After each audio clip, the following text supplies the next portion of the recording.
akú dédé àsìkò yìí akú kó lè dá o yóò rọrùn fún wa lágbára Ọlọ́run àmín.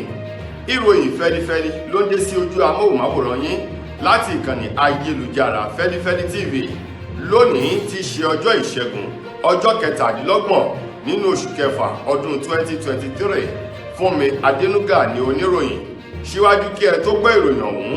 ẹ jẹ́ ká dókè lọ́hùn à ń bọ̀.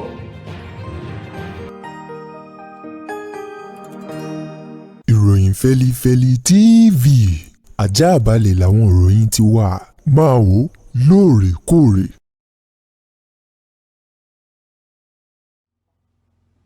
Ẹ káàbọ̀ padà, ìròyìn fẹ́lifẹ́li ọ̀hún rèé lákọ̀tún. Ààrẹ orílẹ̀-èdè Nàìjíríà Bọ́lá Ahmed Tinubu ni ó ṣeéṣe kó padà sí orílẹ̀-èdè Nàìjíríà lónìí tí í ṣe ọjọ́ ìṣẹ́gun lẹ́yìn ọjọ́ péréte èyí tí ààrẹ ọ̀hún tó gbéra kúrò ní orílẹ̀-èdè Nàìjíríà lọ sí Paris tí í ṣe orílẹ̀-èdè France lọ́hùn-ún ní òpin ọ̀sẹ̀ tó kọjá tí í ṣe ọjọ́ Jímọ̀ ní ààrẹ tó yẹ kó padà sí orílẹ̀-èdè Nàìjíríà tún gbéra láti orílẹ̀-èdè France lọ sí orílẹ̀-èdè United Kingdom fún ìpàdé onípàjáwìrì onídàákọ́kọ́ kan fún ìdàgbàsókè àti ìlọsíwájú orílẹ̀-èdè Nàìjíríà èyí tí ààrẹ Bọ́lá Ahmed Tinubu tó lọ fún ní orílẹ̀-èdè United Kingdom. Ṣùgbọ́n lónìí ààrẹ ọ̀hún lọ ní ó ṣeéṣe kó darí padà sí orílẹ̀-èdè Nàìjíríà tí ààrẹ ọ̀hún yóò sì balẹ̀ sí pápákọ̀ òfurufú ti international eléyìí tó wà ní ìpínlẹ̀ Èkó tí ó sì gbabẹ̀ máa darí lọ sí ilé rẹ̀ tó wà ní Ìkòyí ní ìpínlẹ̀ Èkó láti lè darapọ̀ mọ́ ogunlọ́gọ̀ àwọn mùsùlùmí jákèjádò àgbáńláyé fún ọdún Iléyá èyí tí ó wáyé ní ọ̀la gẹ́gẹ́ bí wọ́n ti kọ̀wé rẹ̀. Nínú ọ̀rọ̀ ọ̀hún wọ́n ní pẹ̀lú àkànṣe àti ìgbésẹ̀ eléyìí tí ó mú ìlọsíwájú bá orílẹ̀-èdè Nàìjíríà èyí tí ààrẹ Bọ́lá Ahmed tó ti là kalẹ̀ wọ́n ní ní gẹ́rẹ́ lẹ́yìn ọdún Iléyá yìí ó ṣeéṣe kó jẹ́ wípé ọjọ́ Ajé ọ̀sẹ̀ tó ń bọ̀ ní ààrẹ Bọ́lá Ahmed Tinubu yóò gbéra láti ìpínlẹ̀ Èkó nílé rẹ̀ máa lọ sí ìlú Àbújá láti tẹ̀síwájú gẹ́gẹ́ bí iṣẹ́ òòjọ́ rẹ̀ tí ó sì fi orúkọ àwọn alákòóso rẹ̀ èyí tó ti parí iṣẹ́ lé lórí tí ó fi ṣọwọ́ sí àwọn ọmọ ilé ìgbìmọ̀ aṣòfin àgbà àti ilé ìgbìmọ̀ aṣojúṣòfin lójúnà láti lè ṣe àyẹ̀wò kí wọ́n bẹ̀rẹ̀ sí ní máa yan àwọn alákòóso ọ̀hún sí àyè eléyìí tí orúkọ oníkálukú àti iṣẹ́ rẹ̀ tó bá mu ní orílẹ̀-èdè yìí. Ẹ̀wẹ̀, ìjọba àpapọ̀ orílẹ̀-èdè wa Nàìjíríà ni wọ́n ti ya ọjọ́rú tí í ṣe ọjọ́ 28 ọjọ́ Iléyá àti ọjọ́bọ̀ ọjọ́ Thursday ọjọ́ 29 tí í ṣe ọjọ́ kejì ọ̀hún sí ọ̀tọ̀ báyìí gẹ́gẹ́ bí ọjọ́ ìsinmi lẹ́nu iṣẹ́ ọba fún àwọn òṣìṣẹ́ ọba ní orílẹ̀-èdè wa Nàìjíríà. Ọ̀rọ̀ ọ̀hún èyí tó jáde látinú àtẹ̀jáde kan èyí tí akọ̀wé pàtàkì sí iléeṣẹ́ ẹ̀ka iléeṣẹ́ ọba àpapọ̀ èyí tó rí sí ọ̀rọ̀ gbọ́n inú ní orílẹ̀-èdè wa Nàìjíríà ọ̀mọ̀wé Olúwatóyìn Akínládé èyí tó gbé jáde lánàá ti ṣe ọjọ́ Ajé fún àwọn akọ̀ròyìn nílùú Àbújá wípé ìjọba àpapọ̀ orílẹ̀-èdè yìí náà ti darapọ̀ mọ́ ọ̀pọ̀lọpọ̀ àwọn orílẹ̀-èdè láti ṣe àjọyọ̀ fún ọdún Iléyá ti ọdún 2023 gẹ́gẹ́ bó ti wà nínú ìbámu eléyìí tí ó jẹ́ òǹkà àti oṣù ti ọdún àwọn mùsùlùmí. Arábìnrin Akínládé sọ di mímọ̀ ó ní ní báyìí ìjọba àpapọ̀ ni wọ́n ti ya ọjọ́ 28 àti ọjọ́ 29 oṣù yìí sọ́tọ̀ gẹ́gẹ́ bí ìsinmi lẹ́nu iṣẹ́ kí gbogbo àwọn ènìyàn tó jẹ́ òṣìṣẹ́ ọba lè darapọ̀ mọ́ ẹbí olólùfẹ́ wọn láti lè bá wọn ṣe àjọyọ̀ pọ̀pọ̀ ṣìnṣìn ọdún Iléyá eléyìí tí ń bẹ ní ìta. Lákòótán nínú arábìnrin náà ó ní ní báyìí ká gbàdúrà fún àlàáfíà ìlọsíwájú àti ìṣọ̀kan orílẹ̀-èdè Nàìjíríà. Ó dàbí ẹni wípé ọ̀rọ̀ ó tuntun gba bòmíì jáde báyìí láti ẹ̀ka iléeṣẹ́ ọba èyí tó ń pèsè iná mọ̀nàmọ́ná ní orílẹ̀-èdè wa Nàìjíríà. Tẹ́ ẹ bá gbàgbé ọ̀sẹ̀ tó kọjá nílé iṣẹ́ yìí sọ wípé àwọn yóò ṣe àfikún ìdá 40 ẹ̀kún owó tí wọ́n fi kún owó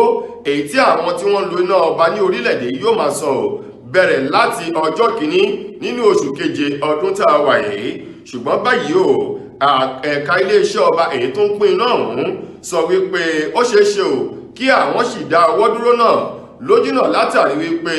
wọn ì tí ì rí fèrè láti ẹ̀ka ilé-iṣẹ́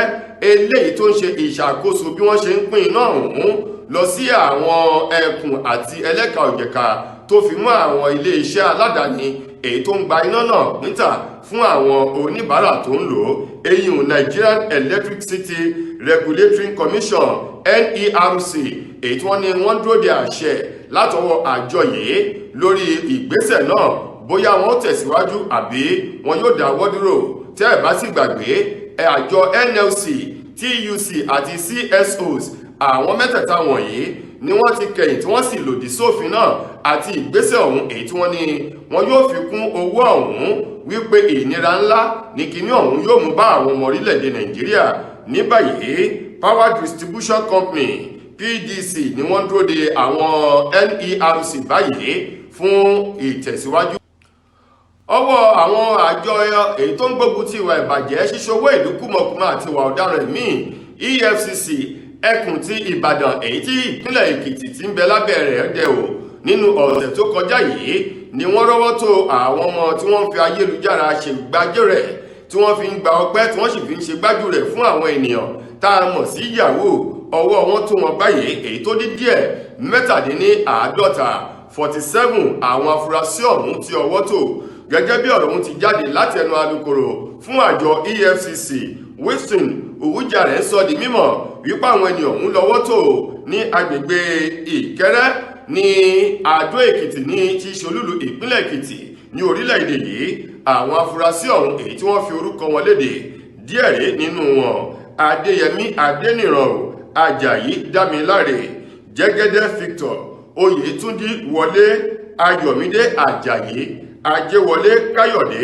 àti Nwaji Matthew. àwọn wọ̀nyí pẹ̀lú àwọn tó kù ńlọ́wọ́ ti tó báyìí. bákan náà wọ́n ní ọwọ́ tún tẹ àwọn méjì èyí tó wọ iléeṣẹ́ ọlọ́pàá tìlú Ìbàdàn tí ṣolúlu ìpínlẹ̀ Ọ̀yọ́. ó tún tó àwọn méjì èyí tí wọ́n ti fà lé àjọ EFCC lọ́wọ́ o. eyín Ẹ̀míọlá Usman àti Kamarudin Koyum, àwọn méjèèjì wọ̀nyí ni wọ́n ti fà lé àjọ EFCC lọ́wọ́ gẹ́gẹ́ bí ọ̀rọ̀ eléyìí tí Wilson tó jẹ́ agbẹnusọ EFCC sọ. ó ní ọkọ̀ bọ̀gìnì bíi 15, ẹ̀rọ àgbélétan tá a mọ̀ sí laptop, ẹ̀rọ ìbáraẹnisọ̀rọ̀ èyí tó dín díẹ̀ ní 50. bákan náà ni wọ́n rí àwọn ìwé kan gbà léléyìí tí wọ́n ń lò láti fi máa gba owó lọ́wọ́ àwọn ènìyàn. àwọn ọmọ ọ̀hún tí wọ́n gbọpẹ́ tí wọ́n sì ń ṣe ọpẹ́ náà lẹ́nu ọpẹ́ ni wọ́n ti já wọn gbà kúrò eléyìí tí ọwọ́ òfin tó wọn tí wọ́n sì ti wà ní àkóló àwọn EFCC. wọ́n ní gẹ́rẹ́ tí wọ́n bá parí ìwádìí wọ́n ó taari wọn lọ sí ilé ẹjọ́ fún ìdájọ́ èyí tó tọ́ sí wọn lábẹ́ òfin. ilé ẹjọ́ èyí tó ń rí sí ọ̀rọ̀ mọ̀lẹ́bí èyí tó kalẹ̀ sí Ìyágànkù nílùú Ìbàdàn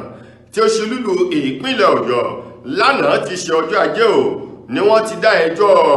adẹ́rìn-pòṣónú kan èyí tó máa ń gbé àwọn eré rẹ̀ sórí ayélujára èyí tí orúkọ rẹ̀ ń jẹ́ Moruf Abdullahi tí orúkọ àpèjẹ rẹ̀ ń jẹ́ Trinity Guy àti àwọn òbí ọmọdé tí í ṣe ọmọ ọdún 10 obìnrin kan ni wọ́n ti ní kí wọ́n lọ fi sínú ọgbà Agodi eléyìí tó wà nílùú Ìbàdàn kí wọ́n lọ tọ́jú wọn pamọ́ síbẹ̀ níbi tí wọn ò ti ní sanwó kankan tí wọ́n máa gbé ìgbé ayé ọ̀fẹ́ nínú ọgbà àtúnṣe ọ̀hún. gẹ́gẹ́ bí wọ́n ti sọ, arákùnrin adẹ́rìn-pòṣónú yìí Trinity Guy òun ni wọ́n ní ó béèrè àwọn ìbéèrè kò tọ́ kan lọ́wọ́ ọmọdébìnrin ọmọ ọdún 10 èyí tí fọ́nrán ọ̀hún tó sì tàn kárí oko gẹ́gẹ́ bí ìṣe rẹ̀ èyí tó jẹ́ ìpele iléeṣẹ́ ọlọ́pàá nílẹ̀-èdè Nàìjíríà àti àjọ tòun ti ẹgbẹ́ kan èyí tó rí sí fífi ọwọ́ àbùkù kan àwọn obìnrin àti ṣíṣe ọ̀dọ́bìnrin ní ṣùbàṣùbà ní orílẹ̀-èdè yìí tí wọ́n lòdì sí irúfẹ́ àwọn ìbéèrè eléyìí tí Trinity Guy tó ń béèrè lọ́wọ́ ọmọdébìnrin ọmọ ọdún 10 náà tí wọ́n sì ní wípé kó fara wọn níléeṣẹ́ ọlọ́pàá èyí tí wọ́n wọ tuurutu lọ sí ilé ẹjọ́. nínú ọ̀rọ̀ adájọ́ ó ní ọ̀rọ̀ ọ̀hún ti kọjá ohun tí wọ́n lè sọ wípé kí wọ́n fi arákùnrin ọ̀hún sílẹ̀ bí kò ṣe wípé kí wọ́n tarí rẹ̀ lọ sínú ọgbà túnṣe tóun ti òbí àwọn ọmọdébìnrin ọ̀hún. eyín Isiaka Ahmed tí ṣe ní 40 ọdún àti ìyá ọmọdébìnrin náà Rofiat tí í ṣe ẹni ọdún mọ́kàndínlọ́gbọ̀n 29 years. Àwọn méjèèjì náà pẹ̀lú arákùnrin adẹ́rìn-pòṣónú yìí ni wọ́n ti kó lọ sínú ọgbà àtúnṣe èyí tó wà ní Agodi nílùú Ìbàdàn ní ìgbà tí wọ́n sún ìgbẹ́jọ́ rẹ̀ síwájú sí tí wọ́n sún ẹjọ́ ọ̀hún sí ọjọ́ 11 nínú oṣù keje ọdún tá a wà yìí. Nínú ìdájọ́ adájọ́ ọ̀hún adájọ́ àgbà tiléẹjọ́ májísírèètì náà P.O. Adétúyìbí ó ní ọ̀rọ̀ náà ó ti kọjá bí wọ́n fi sí o bí kò ṣe wípé kí wọ́n tẹ̀lé òfin àti ìlànà tó ń ti ẹjọ́ èyí tí wọ́n pè tí wọ́n ti fi gbé Trinity Guy àti àwọn òbí ọmọdébìnrin náà tí wọ́n fi gbé wá sí ilé ẹjọ́. Lákòótán nínú ìròyìn wa fún tòní lórí ìṣẹ̀lẹ̀ eléyìí tó ṣẹlẹ̀ sí Maruf Abdullahi eléyìí tí gbogbo èèyàn mọ̀ sí Trinity Guy. Òun ni gbajúgbajà arákùnrin òṣèré orí ìtàgé sinimá àgbéléwò elédè Yorùbá Yomi Fabiyi. Òun náà ti sọ báyìí o níbi tó ti ń rawọ́ ẹ̀bẹ̀ sí iléeṣẹ́ ọlọ́pàá àti ìjọba tó fi mọ́ ilé ẹjọ́ wípé ohun tí arákùnrin yìí máa jẹ òun ní wá kiri kí Ọlọ́run ọba aláàánú kó dákun dábọ̀ kó má jẹ́ kí oníkálukú wá pàdé ohun tí ó jẹ wá o. Ó ní lótìtọ́ àti lódodo tá a bá gbọ́ àwọn ìbéèrè eléyìí tí arákùnrin tó ń béèrè lọ́wọ́ ọmọdébìnrin tí í ṣe ọmọ ọdún 10 yìí, ó ní ìbéèrè ọ̀hún ó dàbí ẹni wípé orí bákan ní etí o. Ó ní ṣùgbọ́n nǹkan kan tóun ó kọ̀rọ̀ ilé ẹjọ́ àti iléeṣẹ́ ọlọ́pàá nílẹ̀-èdè yìí ni wípé kí wọ́n dá arákùnrin adẹ́rìn-pòṣónú náà kí wọ́n dá lẹ́kọ̀ọ́ kí wọ́n sì tọ́ sí ọ̀nà àwọn ohun tó tọ́ láti ṣe, bákan náà ohun tí ò tọ́ kó lè jìnnà sí i. Ó ní pẹ̀lú bó ṣe ń béèrè ìbéèrè ọ̀hún, ó ní kì í ṣe pé bóyá ó kúkú ká aṣọ sókè tàbí ó fi ẹ̀yà ara rẹ̀ tó bàṣírí hàn sí ọmọdébìnrin náà Yomi Fabiyi. Lákòótán nínú ọ̀rọ̀ rẹ̀ ó lóun dọ̀bálẹ̀, ó ní lórúkọ gbogbo àwọn adẹ́rìn-pòṣónú Yomi Fabiyi ó bá arákùnrin ọ̀hún bẹ̀bẹ̀ wípé kí ìjọba kó fi ojú àánú wò ó pẹ̀lú ìdájọ́ eléyìí tí ò ní ga lára nínú ìdájọ́ wọn. Tó ẹ̀yin ará, ìròyìn fẹlifẹli kò ní jù báyìí lọ fún ti tòní. Títí dojúmọ́ látẹ́tùmá láǹfààní bá ọ̀tún ìròyìn míì pàdé. Mo gbà á ládùúrà wípé ilé ò nílé wa, ọ̀nà nínà wá, ọdún ayọ̀ la ó ṣe o. Fúnmi Adénúgà lẹni tó mú ìròyìn wá sí ojú amóhùnmáwòrán yín. Ire àtayọ̀ la ó fi pàdé. Ẹ ṣeun gan.